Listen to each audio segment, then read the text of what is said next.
தெலங்கானாவில் மனைவியுடன் நெருங்கி பழகி வந்த சகலையை சந்தைக்கு பேச்சுவார்த்தைக்கு வரவழைத்து கணவன் தீர்த்து கட்டிய சம்பவம் அரங்கேறியுள்ளது. பட்ட பகலில் நடந்த இந்த கொலை சம்பவத்தின் பின்னணி என்ன பார்க்கலாம் இந்த தொகுப்பில்.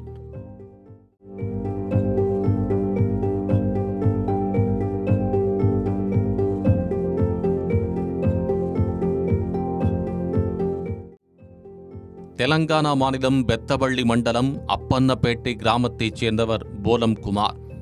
35 வயதான இவர் தனது மனைவி அனிதா மற்றும் 3 குழந்தைகளுடன் பெத்தப்பள்ளியில் டிராக்டர் ஓட்டி குடும்பத்துடன் வசித்து வருகிறார். இதேபோல தர்மரம் மண்டலம் டோங்கதுர்த்தி கிராமத்தைச் சேர்ந்தவர் சந்தோஷ். இவர் குமாரின் மனைவி அனிதாவின் சித்தி மகளான ஷைலஜாவை திருமணம் செய்து அவருடன் வசித்து வந்துள்ளார். இந்த நிலையில் என்னதான் இரத்த பந்தம் என்றாலும் குமார் தனது மனைவி ஷைலஜாவுடன் நெருங்கி பழகுவதை சந்தோஷ் விரும்பவில்லை. இதற்காக கணவன்மார்களான குமாருக்கும் சந்தோஷுக்கும் இடையே அடிக்கடி வாக்குவாதம் ஏற்பட்டு அவர்கள் இருவரும் சண்டையிடுவது வாடிக்கையாக இருந்துள்ளது. இந்த நிலையில் தன்னிடம் பேச வேண்டாம் என்று குமாரிடம் ஷைலஜா கூறியதாக தெரிகிறது.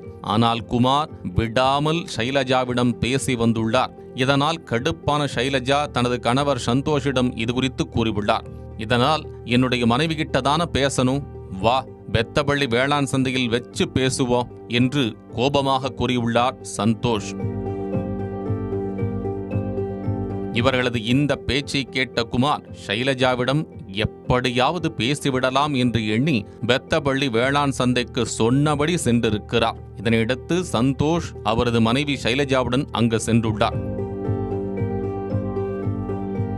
அங்கு வந்த குமாரை பார்த்ததும் இவ்வளவு சொல்லியும் இவன் திருந்தல என்று எண்ணிய சந்தோஷ் தனது மனைவி ஷைலஜா பார்த்து கொண்டிருக்கும் போதே குமாரை கத்தியால் வெட்டி சாய்த்துள்ளார். பின்னர் இதனை பார்த்த ஷைலஜா அங்கேயே மயங்கி விழுந்தார். தகவல் அறிந்து சம்பவ இடத்திற்கு வந்த காவல்துறை துணை ஆணையர் கருணாகர், பிரவீன்குமார் உள்ளிட்ட காவல் அதிகாரிகள் அங்கு கத்தியுடன் இருந்த சந்தோஷை கைது செய்து சடலத்தை கைப்பற்றி பிரேத பரிசோதனைக்காக அனுப்பி வைத்தனர். இதுகுறித்து கொலை செய்யப்பட்ட குமாரின் மனைவி அனிதா கூறுகையில், வீட்டிலிருந்த எனது கணவர் குமாருக்கு போன் செய்த சந்தோஷ் மற்றும் சைலஜா இருவரும் வாங்க பேசலாம் என வேளாண் சந்தைக்கு வரவழைத்து அவரை கொன்றுவிட்டதாக கூறியுள்ளார். மேலும் ஷைலஜா தனது கணவர் குமாருடன் நெருங்கி பழகி வந்ததாகவும் அவர் தனது தவறை மறைக்க முயற்சிப்பதாகவும் தெரிவித்துள்ளார். அது மட்டுமல்ல, இது தகாத உறவு இல்லை என்றும் சந்தேகத்தின் பெயரில் குமார் கொடூரமாக கொல்லப்பட்டதாகவும் அனிதா புலம்பி தீர்த்துள்ளார். அனிதா அளித்த புகாரின் அடிப்படையில் வழக்கு பதிவு செய்து ஷைலஜா மற்றும் சந்தோஷிடம் விசாரணை நடைபெற்று வருகிறது.